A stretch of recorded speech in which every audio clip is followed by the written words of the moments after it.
Hi, I'm Joseph Rosales, and welcome to Business in the New Normal, where our intention is to inform and educate, prepare our listeners on how to not just survive, but thrive in this new normal that we all find ourselves in. My co-host, Ike Devji, is here with me, and we have a guest, Robb Corwin, who we're going to talk to a little bit later about what he does in his company. Ike, how are you? I'm good, Joseph. How are you doing? Fantastic, considering all the craziness that we're going through. In my wife's screaming this morning about the mortgage business and all the way the rates are going up and down and how everything's changing, and it's changes our new normal part of it, right? Absolutely. So where are we this week? Are we up or down or sideways on the mortgage issue? Rates are starting to creep back up, and people are starting to tighten up their guidelines yet again.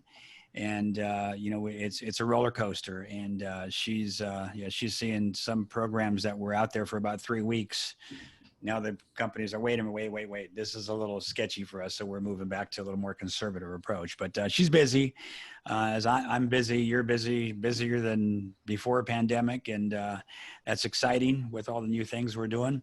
So Ike, what do you see going on out there in the legal side of things? As everybody listening here knows, Ike Devji is a wealth management and asset protection attorney based here in Scottsdale, and been doing it for a long time and helping clients all across the country to protect their assets. How are things going out there? What do you see? We're seeing a lot. We're seeing businesses being bought and sold. We're seeing businesses having to pivot. We're seeing and achieving new success. Maybe a business that was in one area before that's been adversely affected by the pandemic and is no longer viable, at least not today, in the same way that it was, are moving into new fields. We're seeing a number of entrepreneurs making inroads in the PPE business. And we're seeing a lot of folks restructuring their businesses to meet the demands and the fears of the public. Right, to restructure how their service is delivered, how their goods are delivered, how the food is packaged at their restaurant, how they're adding curbside. So all of those things are still evolving, and some businesses were way ahead of the curve and have been doing that for a while, and some of them are just catching up now and discovering that even though things are reopening and the government is allowing more and more to be done in person, there's still a crisis of consumer confidence. People are still afraid. Mm-hmm. And that is the key to, I think, conquering that fear and providing solutions, which is part of why we have Robb on today, is a big part of what's going forward. We're also seeing new areas of liability emerge, lawsuits for folks who think they got infected at a particular place. Obviously, the employment law area is very hot because people are being laid off. Or hired, or their jobs are being restructured to be at home, or some people are being asked to come back to work and are afraid to. So the labor law area is a very busy area right now, and also full of risk that requires professional guidance for many of these business owners. So those are just some of the things that we're seeing. It's so interesting because unless you are in one of those situations, you don't see it. A lot of people in business, and solopreneurs, entrepreneurs, small business owners that aren't facing lawsuits, that aren't facing employee labor issues or contamination issues, if it ain't happening to them, it must not be happening.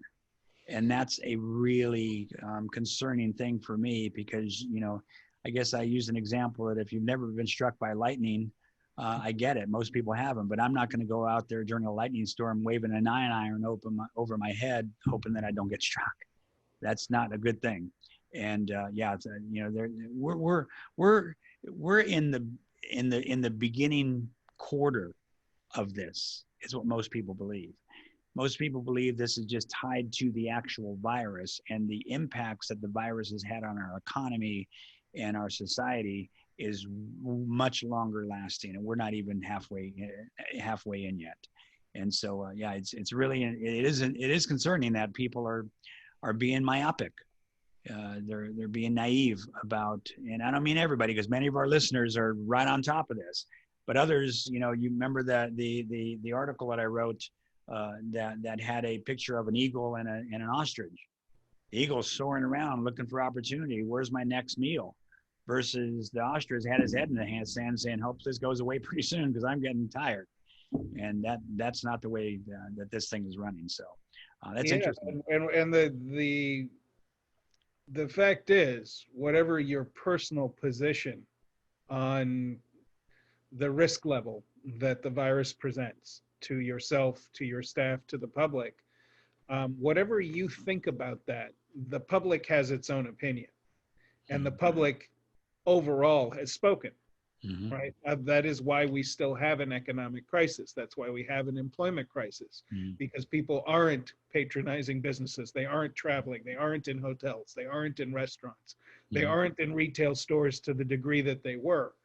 So unfortunately, your personal opinion is not going to control your revenue. Right. And what you do about it and how you meet those fears and the steps that you proactively take are going to make a significant difference on whether your business survives and thrives or not.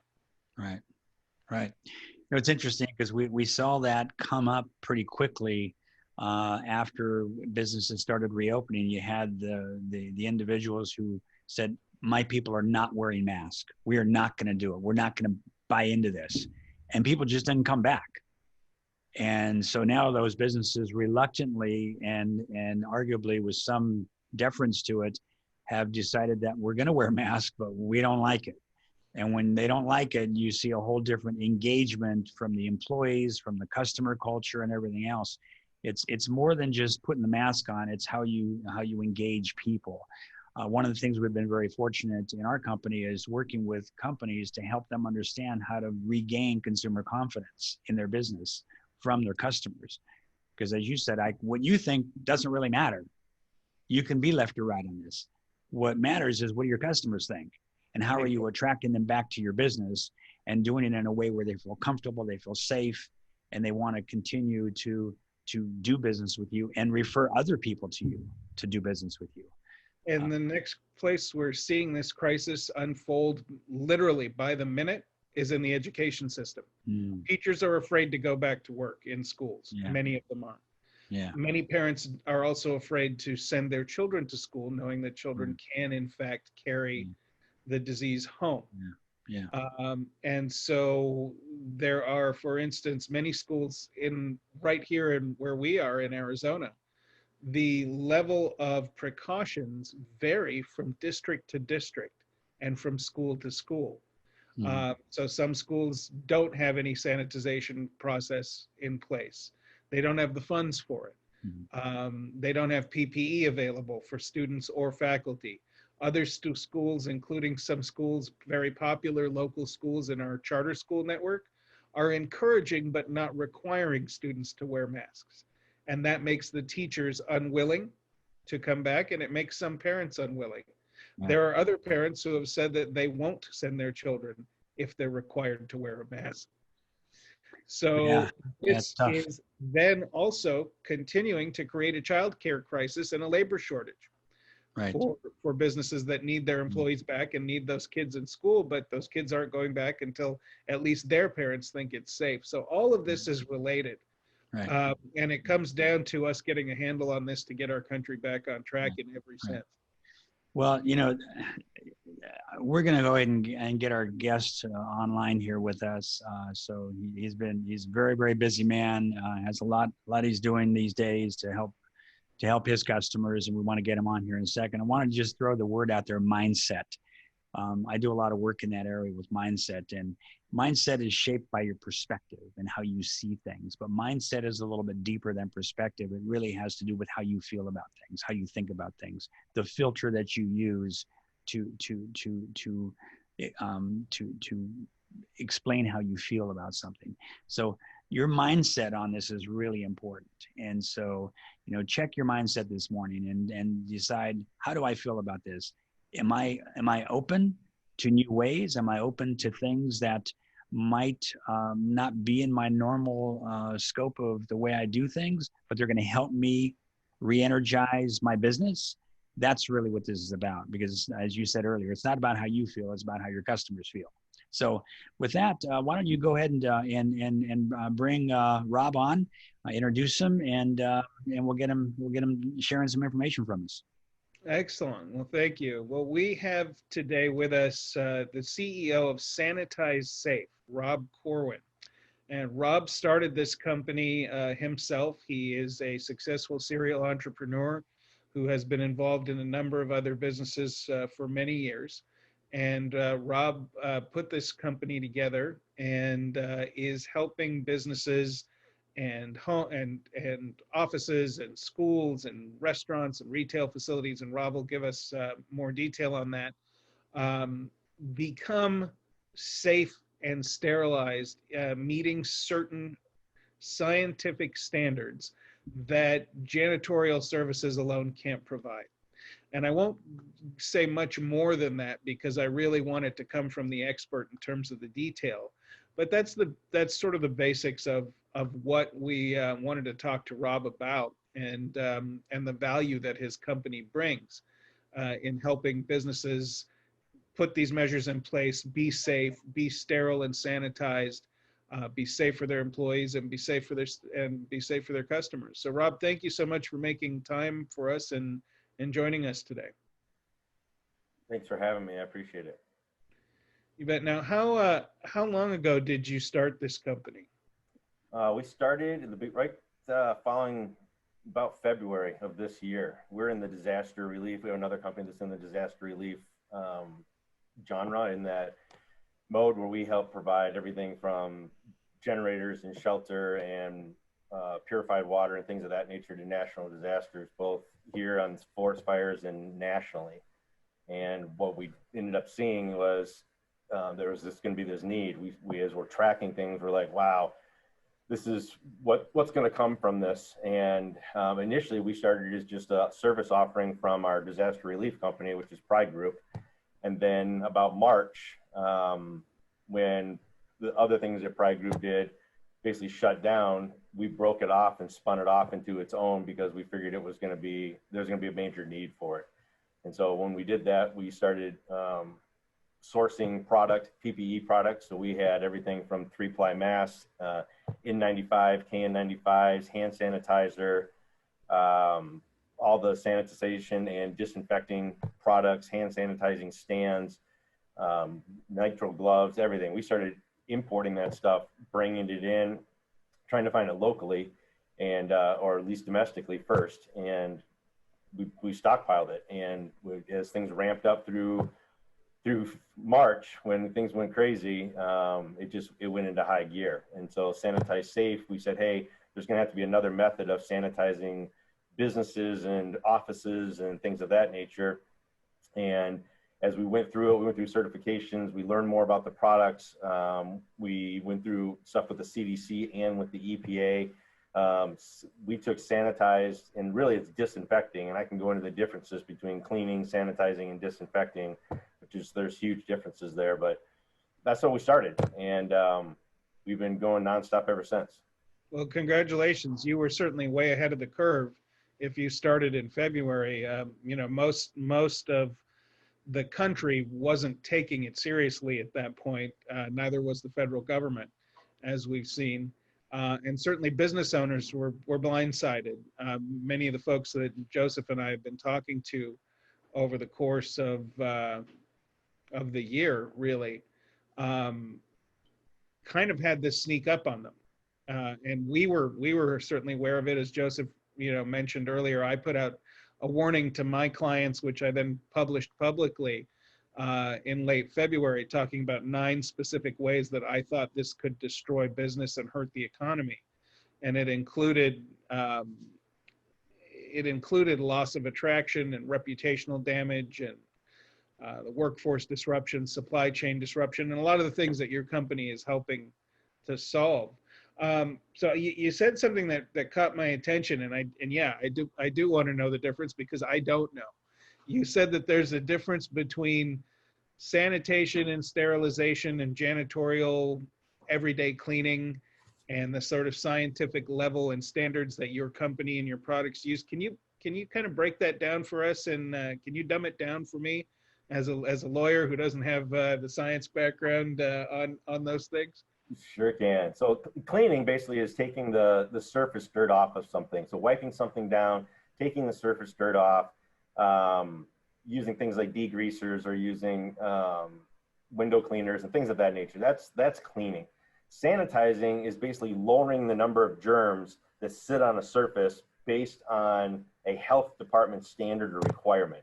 So sanitizing makes, if you sanitize a table, it makes it safe to prep food on, but it doesn't mean that it's disinfected. So you won't see a hospital say, we sanitized the hospital. What they did is they disinfected the hospital. So the disinfecting is the eradication or the killing of the germs or the microscopic organisms completely. And so sanitizing leaves germs and leaves, it just lowers it to a certain standard that is acceptable to the general public. So that's the simple way of putting it. Cleaning takes off the surface dirt, sanitizing takes it to an acceptable level for health standards, and then disinfecting or making it what we call sanitized safe takes it to where you completely eradicate and destroy the disease-causing germs on the surface. And I wanted to know a little bit more about that and how do you do that third step? Because I'm assuming that's where you guys are in the disinfectant side of things. I read something about your technology that's a little bit unique.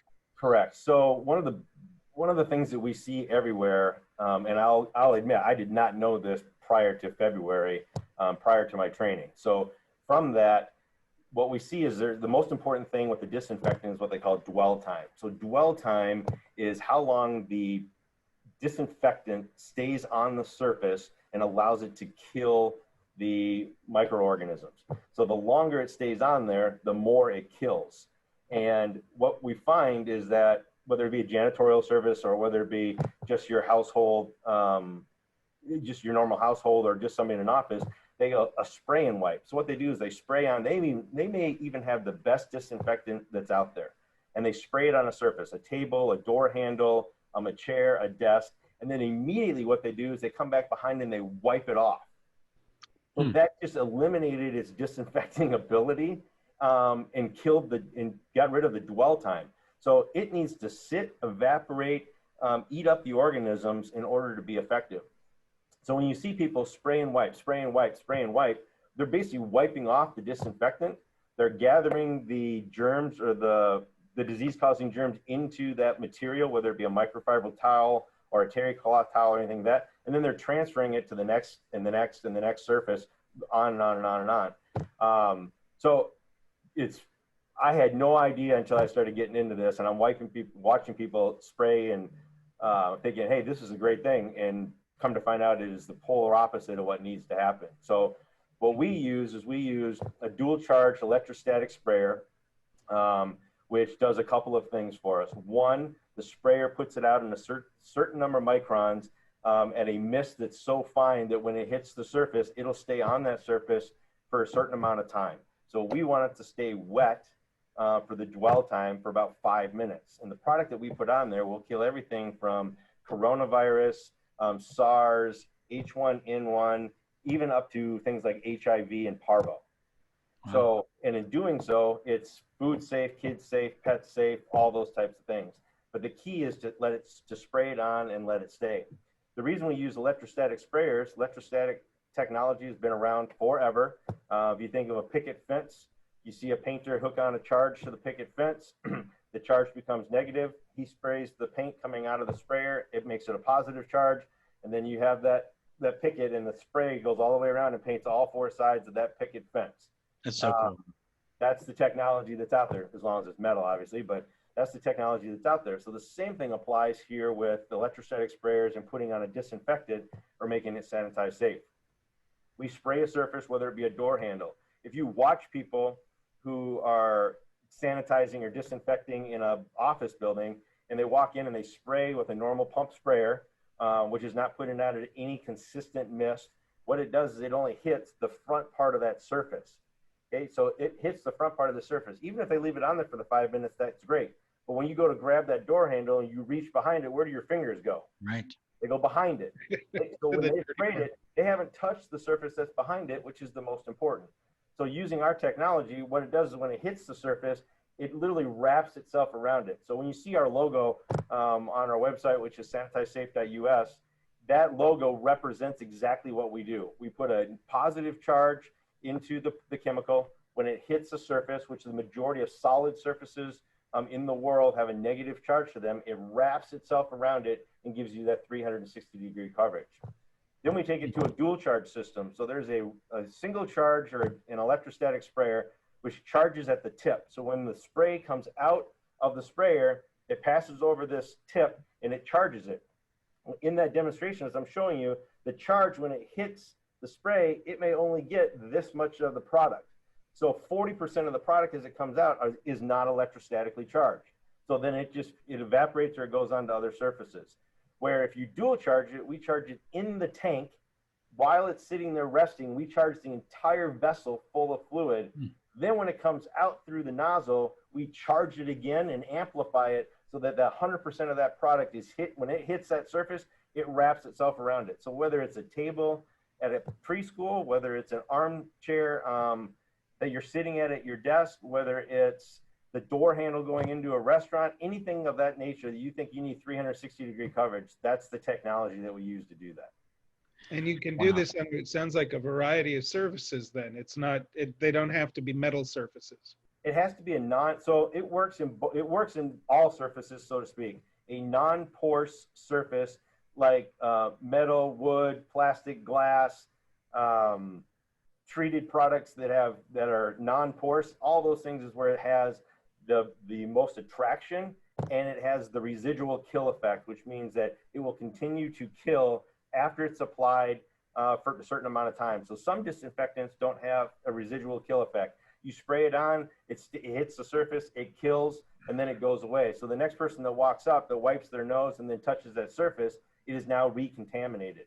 So there's other products out there, they're the ones that we use, has a residual kill effect, which means it keeps killing over time for up to 7 days, depending on the use and the wear and things of that nature. So it has that residual kill effect.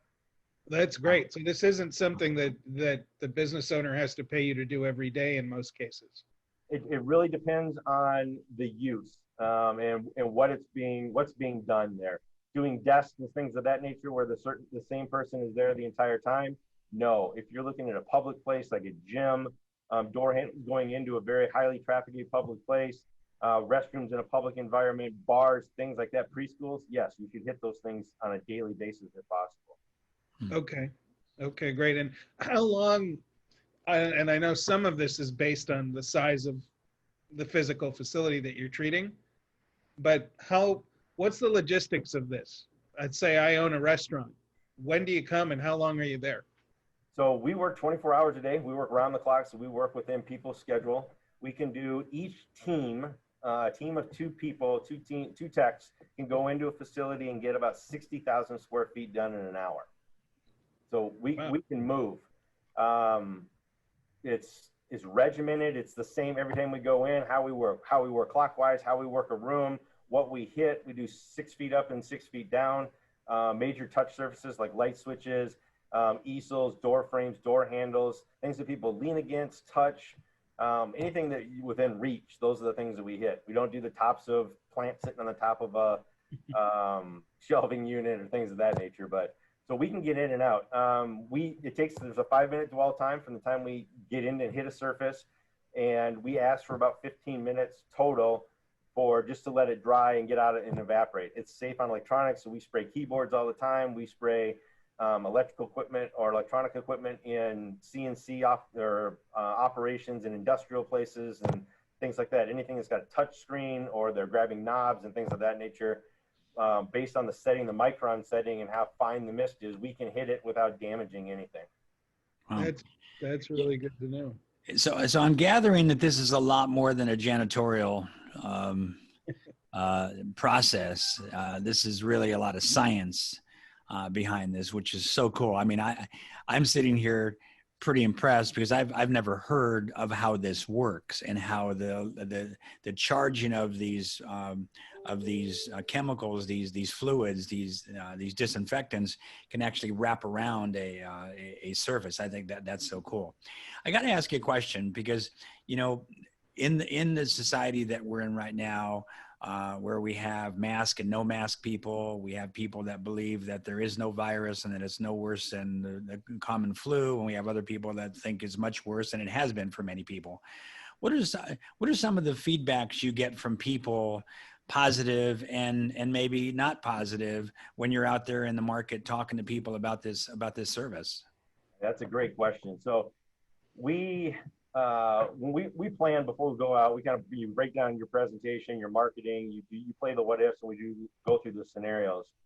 In full disclosure, some of the stuff that we've heard didn't even come across our board as far as in what our working models came up with. So we've come in where we've gone on to any type of location, whether it be a restaurant, a hair salon, an industrial complex, even an office complex. And we've gotten everything from being threatened, that we are Satan, that we're bringing bad energy into their facility. Oh, wow. They'll be protected by whatever, and they don't believe in it. And some people, there's signs on the door when you go in that says, you know, no mask required here, freedom wow. to express yourself. Wow. We try to go in and just explain the science, right? We're not here to pick a side. We really come in and say, you want to do everything you possibly can, which Ike's getting to, is we want to do everything you possibly can to prevent something from happening in your facility. You want to show that you're proactive in protecting your customers, protecting your employees, protecting your family if they come to visit you at work. You want to do everything you can. So there's no one thing that does that. As we know, it travels through the air, and there's air purifiers that we utilize to try to grab it out of the air and run it through an air purifier. And it's on the surfaces, and you can get it from that, which is what the Sanitized Safe and the disinfectant does for us. Yeah. But what we try to do is, hey, there is an economic side of it. So if you don't agree with the protect everybody that comes in and out and be a good human, and you don't agree that there's actually a virus and people are getting sick, then let's look at the economic side of it. We said the law says that if somebody gets sick via COVID, you've got to give them 10 to 14 days, or 14 days of paid time off, regardless of what it is. All they have to do is say that it's COVID related. So we just say, hey, do the math. It's $16 an hour for an employee, has to take 2 weeks off. That's $1,280 that you've just written a check for, that you get zero productivity out of. Now, if you follow the guidelines and you say, if that person has been in a room or an office in close proximity to 10 other people, those 10 people have to now quarantine for 14 days. Right. Okay? So now do the math. $12,800 in non-productive, you've just made a payment, paying your employees to sit at home and quarantine $12,800 because we didn't either wear a mask, we didn't sanitize safe our facility, we didn't take the guidelines, we don't have hand sanitizers in our office, whatever it may be. So if you appeal to people and say, one of these things has got to appeal to you, and they're all real. So that's where we start. Yeah. You know, Ike, I'd love to hear you chime in a little bit, because you're doing a lot of work with your clients in the area of them being prepared to protect themselves against these exact issues that come up. Yeah, thank you, Joseph. And I think Rob raised a bunch of good points. Look, in this case, what I'm telling my clients as an asset protection attorney, and that's the seat in which I sit, and sort of my position on everything, right? When you're a hammer, the whole world's a nail, right? So what I tell my clients about is, look, it's just good business to do the right thing. You hit on the math, Rob, which I think is important, and I think will speak and resonate with our business owners that are listening to this. But the math is one part of a bigger equation, right? I mean, the math is the result of having those people out and spending that money on non-productive staff time for people who are quarantining. But there are costs or risks that are as big as or bigger financially and legally, which I think was what Joseph was alluding to. Obviously, we've seen infection lawsuit claims starting across the country where people say that they went to a particular facility and they got infected there. So that's one risk. The other risk, obviously, is reputational damage. You do not want to be on the news or your business to be on the news as a super spreader or an infection cluster. And that happened right here in Phoenix, where a series of restaurants in the Arcadia area, very successful, high-end, busy restaurants, were actually named in local media with a series of articles talking about how many people had been infected, how many employees were infected at each one, and that the facility actually tried to cover it up to avoid panicking their customers, which of course led to more reputational damage. So I think all of these things are very closely intertwined. If you do the right thing, you can help restore consumers' confidence in coming into your business. You can avoid the reputational damage of having your name in the press with saying that your fancy steakhouse had 5 people who were infected and wasn't taking precautions. And you can have an affirmative defense if there is a real liability and somebody makes a claim. I think it's important that you're able to say as a business owner, these are the steps we took, this is the money we spent. We used a sterilization company that went beyond cleaning or sanitizing. We went to the ultimate level possible. We took the precautions, we had the PPE. And I think all of that is important. I said all of those 3 things work together. It's consumer confidence, it's protecting your reputation, and it's an affirmative defense against a liability claim. All of those things are kind of bundled into what you're doing, Rob, or at least part of it. Let's talk a little bit about the PPE stuff, because you mentioned that you not only are doing this service, but you also are supplying these businesses with PPE for their staff as well. Is that correct? That's correct. Yeah, we're trying to give them the tools. So we're not the cleaning service. We're not the janitorial service. We want somebody else to come in and do that, and then we come in behind them. But we try to be full service, and hey, we have the hand sanitizing stands that'll come out that we'll put in your facility, or the hand sanitizing stations that we can mount on your walls, so that you can create a positive environment or a healthy environment. And then we have the PPE gear as well. So nitrile gloves, 3-ply mask, N95, KN95s. All the different styles of, we have the thermometers, the infrared thermometers, which some people don't think are effective now, but pretty much all of that we have, the goggles and the face mask. And we do that as part of our service to say, hey, while we're here, do you need any of these things? Do you need these things for your customers as they come in? Do you need these for your staff? And we deal it on a wholesale basis. So, and can you help a business owner? I mean, if I'm a business owner that owns a retail store or a restaurant or something like that, and you give me this list or this catalog of all the neat PPE supplies you have, I maybe don't know what the hell to do with those. Who should have them, how much we need, who should be wearing them. Can you help with that guidance as well and sort of bring some organization to that process for the business owner? So short answer is yes, but I will say the disclaimer is I'm not a doctor and I'm not a scientist. So I could have one doctor tell you that wearing a mask is great and another one tell you that it may not be so great. But yes, we can go through them with you, saying a 3-ply mask is great for protecting other people.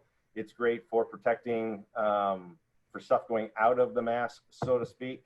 But not as great with protecting stuff coming in. Using an N95 or a KN95, which says that it's reducing the particulates that are coming in through the mask up to 95%, and the micron level for which it protects. That's a 2-way mask that protects outbound and inbound. But an N95 or a KN95 is somewhat uncomfortable because it's more restrictive, as opposed to a cloth mask, which is helpful, but not as helpful as maybe a 3-ply mask or a N95 style mask. And as a business owner, could you help me, for instance, understand how long the PPE is good for, who should wear a glove, when to use the gloves, when to use the face shield? Can you help us with a little bit of that and sort of the application of these things? And I understand there are differing opinions between doctors and scientists and virus believers and virus deniers about masks. But when you showed me your options, can you help give us a little guidance on sort of, you know, how long a mask should be used and how often it needs to be changed, and how to safely handle something, you know, if we get gloves from you or things like that? Is there either something that you folks do or a resource that you can provide or point business owners to for some of those things? Because I'm finding that a lot of people still have no idea what they're supposed to do and how they're supposed to do it and who the authority is. So for instance, where we are here in Arizona, Governor Ducey and the governor's office has put out some guidelines that you can go look at on the governor's website about spacing and distance. And if you go into a restaurant, everyone in there is supposed to be wearing a mask, and you know, there's some basics. But beyond that, first of all, most business owners haven't looked at that, and they don't know where to go. So are there some resources that you can provide also to your clients when they're trying to figure those things out? So you listed them. CDC is where I would put you first. Even being in this industry, being in this business, it is confusing. Who do you listen to? What rule applies? Is the CDC governing? Is that the ultimate, or does the state health board override that? And who supersedes whom? And sometimes they're in conflict with one another. You may see something comes out from the CDC one day, 4 days later, that same document has been changed, it's been modified, and it reads differently.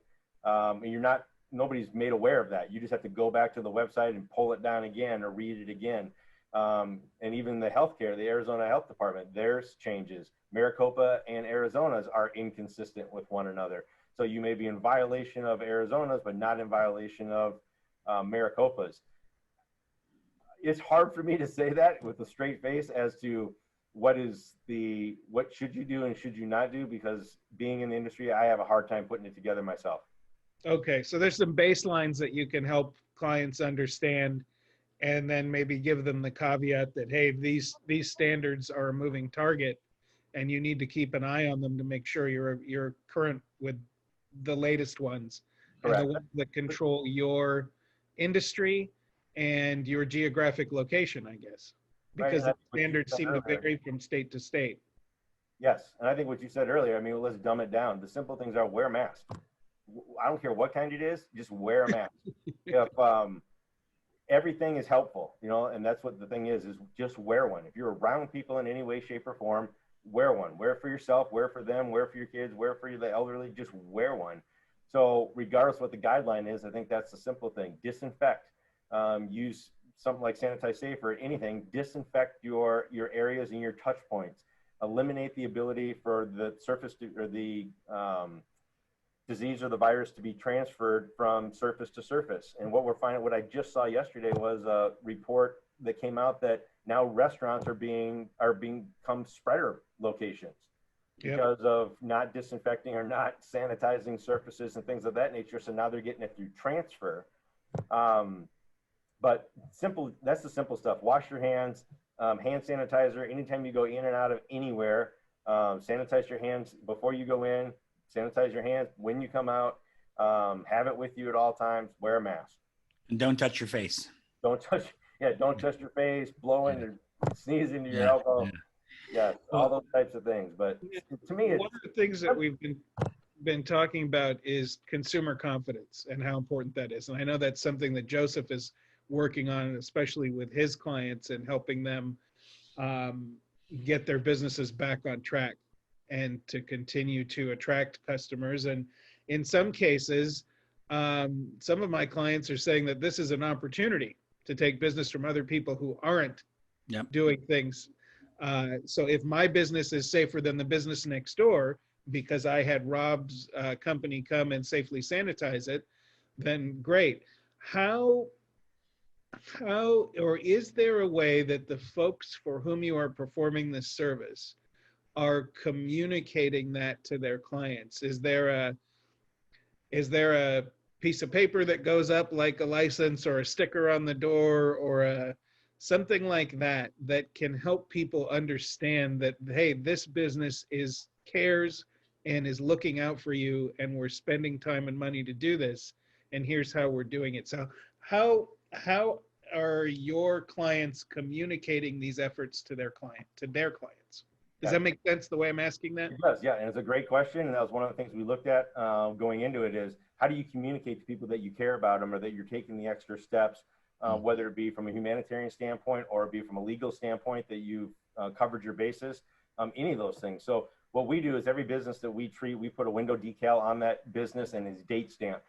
So it tells the last time that we were there. It has a QR code so they can go to our website and see what it is that we've done, understand the technology. We give them badges they can put on their social media, put on their websites and things of that nature, saying that, hey, our business is Sanitized Safe. We give them the information to say, hey, this is what we've done. So they understand the technology, they understand what it is, what steps they've taken to protect them, their business, their customers, their families, their employees. So those are the key ways that we can do it. And then we also have the ability, somebody can call us and ask, and we can tell them what businesses. So if they said, hey, we're looking for a daycare center, and they called us, we could give them a daycare center that's been treated. That's fabulous, and I think that door hanger will go a long way. Yeah, well, this has been an amazing conversation, and I have learned a lot. I'm glad to hear that you're providing a very needed service, and you're helping your clients to communicate it to their customers. Because if their customers don't know that they did it, then they didn't do it. I mean, the facts remain that it's sanitized and disinfected, yes, but if I don't know about it, I can't feel comfortable going there. So that's been amazing. Rob, how can people get in touch with you if they want to know more about the services that you offer? The best way is through sanitizedsafe.us. So sanitized with a D is those past tense, sanitizedsafe.us. That's the best way to get us. Our local number here is 480-613-3222. Okay. Well, we're going to post that information at the end here as well. There'll be a screen up with your contact information. And I encourage anybody who's listening who has questions or who needs help with taking the sanitizing and disinfecting of their business to the next level and really doing it right, not sort of right, because we know that now that the little spray bottles and lint cloths that wiping things down, it doesn't work, and it gives people a false sense of security when they did it that way, and they think, yeah, we wiped our tables down, but guess what? All they did was wipe the germs and move them someplace else. So that's an interesting thing.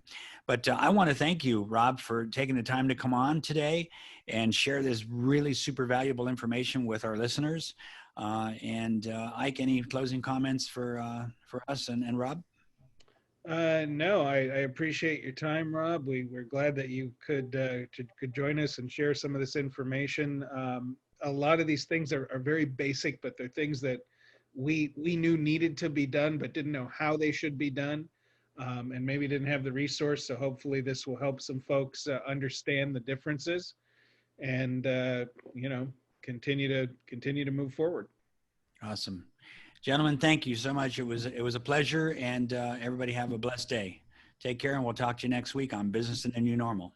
Bye-bye.